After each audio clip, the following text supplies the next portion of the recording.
Regresamos a Sin Filtro, vamos directamente a los mensajes de la audiencia con los comentarios que se envían con la etiqueta SF Capilla Ardiente. Leamos algunos de ellos. SF Capilla Ardiente, qué difícil debe ser caer en el agujero que se cavó para otro. Vamos con el siguiente mensaje de los usuarios de redes sociales.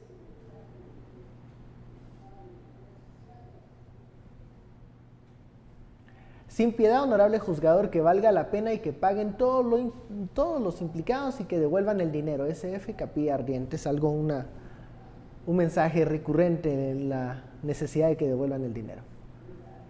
Un último mensaje antes de seguir con esta discusión. Angie nos dice, pero hace 5 años decía Roxy, yo seré un ejemplo para mis hijos, pero gran ejemplo de ladro, nota lo que le dio a todos. SF Capilla Ardiente, sin duda, el tema sigue generando polémica y discusión entre los usuarios de redes sociales. Cuando hablábamos del modelo de acercarse a los diferentes actores de poder para elegir a alguien, por ejemplo, la figura del Contralor General de Cuentas, ¿qué garantía o qué lobby se puede hacer, incluso si es transparente, con un funcionario que en el momento ostenta poder, pero también un nivel de corrupción alto? Esa persona, al momento de acercarnos, va a pedir a cambio, pues que se baile al ritmo que él maneja las cosas. No se puede en un sistema entonces hacer un lobby, incluso transparente, cuando hay actores políticos corruptos. Yo creo que esa es una condición, Ben, que tú pones sobre la mesa que es importante. Y es que hay que cambiar, por un lado, no solo la cultura, sino también los liderazgos políticos. Es decir, evidentemente los acuerdos que buscaban eran acuerdos oscuros. En muchos casos impunidad, en muchos casos buscaban otro tipo de acuerdos, buscando beneficiarse principalmente los funcionarios y los políticos. Entonces, de nuevo es un llamado también a la sociedad, porque los políticos no vienen de Marte, los políticos no vienen del otro lado del mundo, los políticos nacieron acá, se formaron acá, crecieron acá. Entonces también de alguna manera nosotros como sociedad es un llamado a recuperar los espacios públicos, a recuperar el ejercicio de la política, del funcionario público con valores, con principios.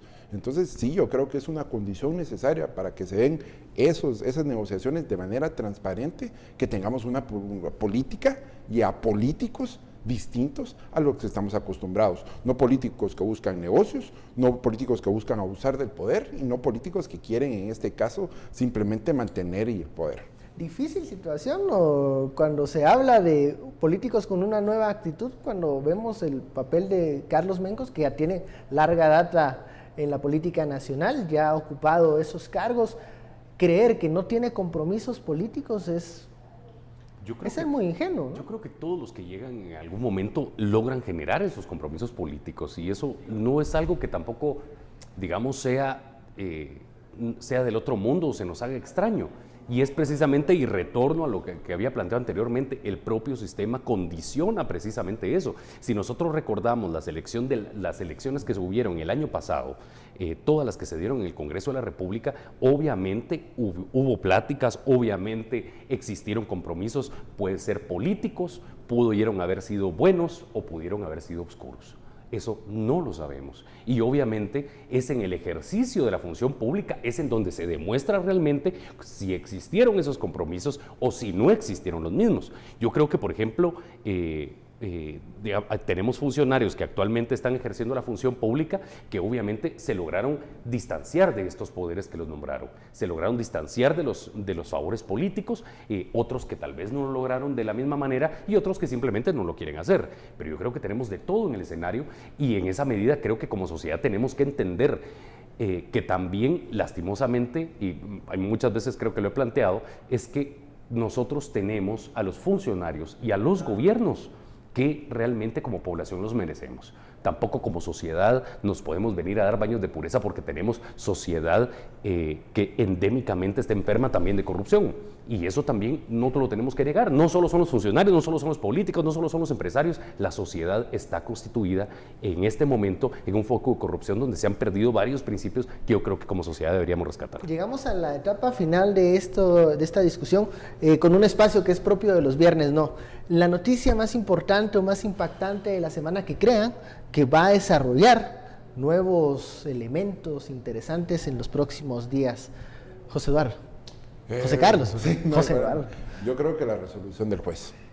Esa creo que va a ser la noticia de la próxima semana. Una noticia que va a desagradar a algunos porque, bueno, sí, hay expectativas si van a ser los 57, si no va a ser el total de los Y es que de alguna manera no solo los vinculados al proceso en sí, sino que creo que también se abren nuevas líneas de investigación. Entonces, yo creo que por esa razón principalmente va a ser la noticia de la próxima semana. O sea, ¿crees que el juez Miguel Ángel Gálvez va a ordenar continuar unas líneas de investigaciones con hechos que nacen? Probablemente, yo creo que sí. Gerson. Yo coincido con la noticia, independientemente que esta semana tuvimos noticias importantes, lo del tema del caso Pavón, creo que es un tema que fue muy relevante, que a pesar de todo creo que existieron algunos vicios, y hay que decirlo, de los funcionarios que dieron declaraciones en el tema, cuando todavía no se tienen los indicios necesarios como para poder dar ni siquiera escenarios prudentes en el tema del caso. Cuando se entra 36 horas más tarde, digamos, de lo que ha sucedido, se pierde la evidencia, no se realizan las investigaciones necesarias. Dar hipótesis sobre los temas es complejo. Creo que esto fue una noticia importante esta semana, pero es realmente la resolución que puede dar el juez. ¿A cuántos va a ligar a proceso? Hay que recordar que la resolución del juez Gálvez va en dos sentidos. Son dos resoluciones básicamente. La primera resolución es la que enmarca que si los liga o no a proceso. Y la segunda resolución es que si las personas que son ligadas a proceso van a tener prisión preventiva o van a tener medida sustitutiva. Y eso creo que va a tener una tendencia y una trascendencia en la semana de lo que podamos analizar, obviamente, a quienes se les va a dictar prisión preventiva, a quienes medida sustitutiva, y si en algún fuera el caso, que creo que la tendencia en redes sociales es que todos van a quedar ligados, si fuera el caso que alguno de los implicados no lo ligaran a proceso. En el segundo caso que hablas, ¿quiénes irán a una prisión preventiva y quiénes a una medida sustitutiva? ¿Eso puede generar, ese elemento de decisión del juez Gálvez en su momento, pudiera generar algún roce, algún tipo de crítica o desgaste? Yo creo que no. Si se cumple el debido proceso, no debería de generar un desgaste. Creo que lo que aquí debe prevalecer, además de la cordura, la razón, el Estado de Derecho. Entonces, si hay razones suficientes, contundentes, pruebas, no veo por qué esto no tiene que dar un desgaste. Esto de alguna manera también como sociedad lo tenemos que poder tolerar, es decir, no podemos, si el juez liga a todos a procesos y después decide que todos se van a prisión preventiva, evidentemente es porque tiene las pruebas concretas, pero si no lo hace con algunos, yo creo que hay que evaluar cuáles fueron los criterios con los que utilizó para tomar esa decisión. Brevemente. Sí, yo sí creo que ahí sí va a llevar desgaste. ¿Y esto por qué lo planteo? Precisamente hoy estamos en un ataque, en una polarización donde vemos un monopolio de medios atacando todo lo que se está haciendo y obviamente eso parte de la población lo ve y eso va a generar, se quiera o no, un desgaste.